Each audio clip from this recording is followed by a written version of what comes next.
C'est quoi ce manque de respect? Ousmane Dembélé s'est fait insulter hier par un fan qui voulait une photo lorsqu'il arriva à son hôtel. Écoutez attentivement. Écoutez. Mets-toi sur le côté là. Mets-toi sur le côté. Ok, merci. On peut faire une photo avec vous? Merci, félicitations. Tu peux faire une photo ou pas, s'il te plaît? Toujours aussi aimable. Comme d'hab. On change pas dessus. Toujours aussi aimable, comme d'hab, ça change pas. Mais mon ami, si tu savais qu'il n'était pas aimable, pourquoi t'as fait le déplacement? Tu vois très bien ce qu'il a dans ses mains. Tu penses vraiment qu'il va s'arrêter pour prendre des photos avec tout le monde? T'as un ballon d'or, mon ami, donc c'est risqué. On sait pas qui est qui. Et c'est pas fini. Hier, après la remise du ballon d'or à Ousmane Dembélé, sur la chaîne L'équipe, il y a ce chroniqueur Juan Miku qui a pris la parole. Et selon ses propos, il a plus été impressionné par Lamine Yamal qu'Ousmane Dembélé. Voici ce qu'il dit. Il dit Dembélé le mérite largement, mais quand on regarde les critères, Lamine Yamal sur la saison m'impressionne plus par rapport à ses qualités et ce qu'il a fait. Il gagne tout autant, sauf la Ligue des Champions, mais ils sont éliminés en demi. En gros, lui, il voit pas trop la différence, quoi. Sauf que là, mon ami, il y a le mot sauf. Il y a sauf la Ligue des Champions. Et ça compte aussi, mon ami, il n'y a pas que le côté impressionnant. Et Lamine Yamal, lui, de son côté, il a toujours gardé son sourire du début jusqu'à la fin de la cérémonie. Et il a même félicité Ousmane Dembélé. Sur Instagram, il dit, le plan de Dieu est parfait. Il faut grimper pour atteindre le sommet. Heureux pour le trophée Copa, c'est-à-dire 2 fois remporté. Et félicitations à Ousmane Dembélé pour sa récompense et sa superbe saison. Très classe le mec. Et je rappelle qu'il était même allé voir Ousmane Dembélé pour le féliciter en personne. Très très bonne mentalité de Lamine Yamal. En fait, j'ai tout compris, Vinicius. J'ai tout compris. Le problème, c'était le ballon d'or. Il fallait juste que Ousmane Dembélé prenne le ballon d'or pour que tu puisses passer enfin à autre chose. Vinicius, merci. Et d'ailleurs, enfin, parce que ça fait longtemps qu'on t'attendait. Ça fait longtemps de ouf, c'était difficile, c'était compliqué. Mais enfin, je retrouve mon Vinicius Junior. Le Vinicius que j'ai toujours compris. Le Vinicius qui élimine facilement son adversaire. En une mi-temps, un but et une passe décisive. Le but, il est extraordinaire. Il est de l'extérieur du pied à la Ronaldinho. Incroyable, franchement, il n'y a rien à dire. Il fait une passe décisive à Mastantuono qui termine par la suite de manière admirable. D'ailleurs, je suis très content du match de l'Argentin. Donc, il est déjà à 130 buts en carrière quand même. Vinicius, c'est impressionnant pour son poste en tant qu'ailier. Et oui. Donc les gars, moi je suis super content parce qu'on le sent libéré, on sent qu'il tente des dribbles, il a de plus en plus confiance, des fois il prenait des risques à certains moments, ça manquait ce Vinicius-là. Et ce qui est très bien, c'est qu'il s'embrouille avec les arbitres, il n'hésite pas à aller au clash avec les arbitres, il est nerveux avec les arbitres, c'est ça qu'il faut avec Vinicius. Quoi qu'il en soit, c'est là qu'il est bon, donc voilà, qu'il s'embrouille avec les arbitres, c'est très très bien, c'est bon signe. S'il s'embrouille pas le prochain match avec l'arbitre, franchement, je l'en voudrais. Donc embrouille-toi avec les arbitres, Vinicius, en bien. Vous vous demandiez si c'était ça le Real Madrid de Xabi Alonso? Venez l'affronter si vous voulez le voir vous-même de vos propres yeux. 0-0-7, 7 matchs joués, 7 matchs gagnés, 0 match nul, 0 défaite. Premier du classement, 18 points. Avant toute chose, Xabi Alonso, c'est quoi? C'est 7 matchs joués, 7 compositions différentes utilisées. Beaucoup de compétitions tout au long d'une saison. Beaucoup de blessures par-dessus. Il en a fait son DM, il l'a travaillé. Personne actuellement fait tourner mieux que lui son équipe. Son équipe remplie d'ego, qu'il les maîtrise tous un par un.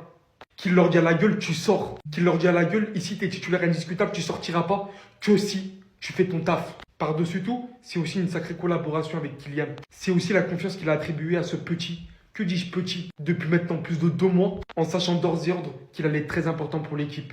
Il l'a inclus dans l'équipe. Aujourd'hui, il signe son premier but. L'ayant d'ailleurs marqué le 23 septembre, tout comme la légende Alfredo Di Stefano, argentin lui aussi. Caractère juste incroyable, un physique inépuisable, par-dessus défend. Par-dessus aussi, c'est Carreras, encore un joueur que Xabi Alonso a demandé et a réclamé, qui aujourd'hui l'a placé en tant que défenseur central et qu'on a vu, juste incroyable, qui peut littéralement jouer à tous les postes. Par-dessus, c'est aussi Arda Güler, des caviars qu'il envoie Mbappé encore et encore, on dirait Özil, Cristiano Ronaldo, et plein d'autres détails que je passerai, alors que notre équipe commence à peine à être au complet et que Bellingham commence à peine à jouer. Alors ouais, je vous le dis.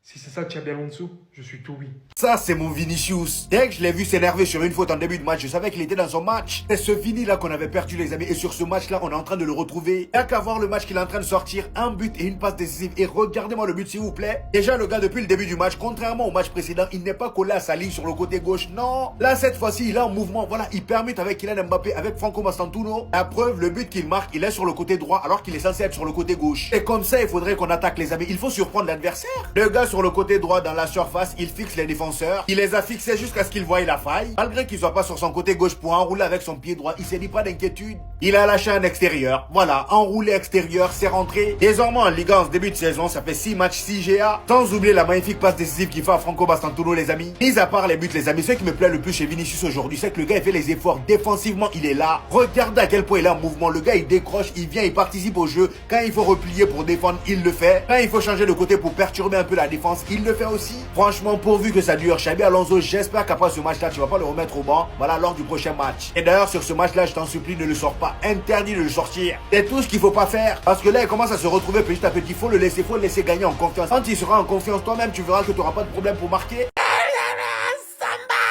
Vinicius, il a dansé. Bah, il a Vinicius. C'est de retour. C'est de retour. Allez.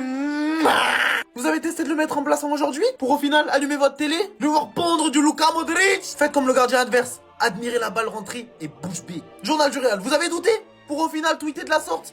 Mais Xavi, t'es content comme ça? Jusqu'à tu cours dans les tribunes? Remets le remplaçant, tu vas voir. Remets le remplaçant, tu vas voir. Vous vous moquez? Vous avez douté? Et vous pensez que ça ne touche pas? Il a dansé et de manière énervée. T'as vu ça où? Puis j'allais vous demander de lire, mais vous pouvez rajouter +1 à assist. Parce qu'on mène 2-0 à la mi-temps. Mais c'est bel et bien Vinicius qui lui fait la passe décisive.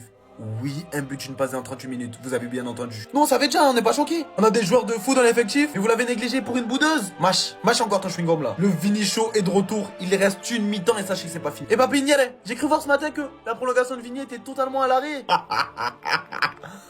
Demain matin, 10h pétantes. Avant l'entraînement, hein, il sera dans tes bureaux, faut l'augmenter. Tout le salaire qu'il doit avoir, il l'aura. Oh les gars, Rafinha qui a 2 doigts de pleurer après qu'un fan lui ait dit qu'il méritait le ballon d'or, regardez. For me, you, the real winner of Ballon d'Or.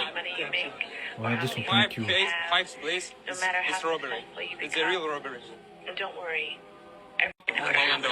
Les gars, est-ce que vous vous rendez compte à quel point les gars on peut voir la peine dans ses yeux? On le sait tous, sa femme les gars, elle a pris la parole par rapport à ce sujet pour montrer que Rafinha il s'était fait voler la 5e place, qu'il méritait pas la 5e place, vous m'avez compris? Est-ce que vous vous rendez compte du thank you les gars? Ça se voit, il avait tellement la mort. Il savait déjà de une qu'il allait pas remporter le ballon d'or les gars parce que tous les votes ils sont allés vers qui? Lamine Yamal. Alors qu'on sait tous les gars que Rafinha est un plus grand prétendant que Lamine Yamal. Si on regarde les stats, si on regarde l'apport, que ce soit en LDC, en Ligue 1, dans tous les matchs où il fallait répondre présent, Rafinha, il a toujours répondu présent et il a des stats de porc. Et là, t'es en train de me dire 5e. Mais c'est quoi cette ficha? Il sait que le fan, les gars, il a dit une vérité, mais il peut rien faire parce que vas-y, c'est pas lui qui décide. Et juste pour ça, c'est une dinguerie.